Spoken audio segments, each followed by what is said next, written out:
16 желтоқсан Қазақстан Республикасының тәуелсіздік күніне орай Ақжайық аудандық кітапханасы айбыны асқақ, даңқы биік тәуелсіз Қазақстан атты виртуалды кітап көрмесін назарларыңызға ұсынады.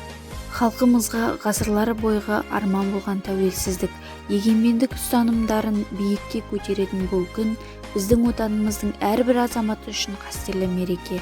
Бұл мереке күнтізбеде Қазақстан Республикасының мемлекеттік тәуелсіздігі туралы конституциялық заңның 1991 жылғы 16 желтоқсанда қабылдауына байланысты тұрақты түрде аталып өтіледі.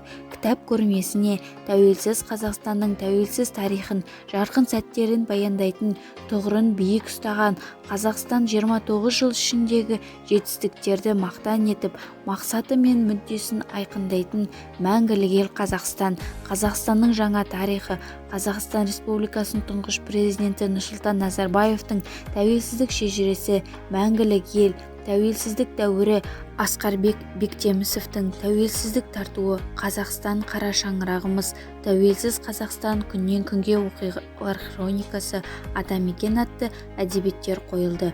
Тәуелсіздіктің көк туын желбіреткен азатты елдің төл әдебиетін насихаттаған, тәуелсіздік жылдарында жарық көрген Айгүл Исмақованың тәуелсіздік кезеңіндегі әдебиеттану, отанымыздың тәуелсіздігіне тарту, Серік Қирабаевтың тәуелсіздік рухымен атты кітаптары, елорданың көне заманнан бүгінгі күнге дейінгі саяси тарихын баяндайтын Ақмола, Астана энциклопедиялары қойылды.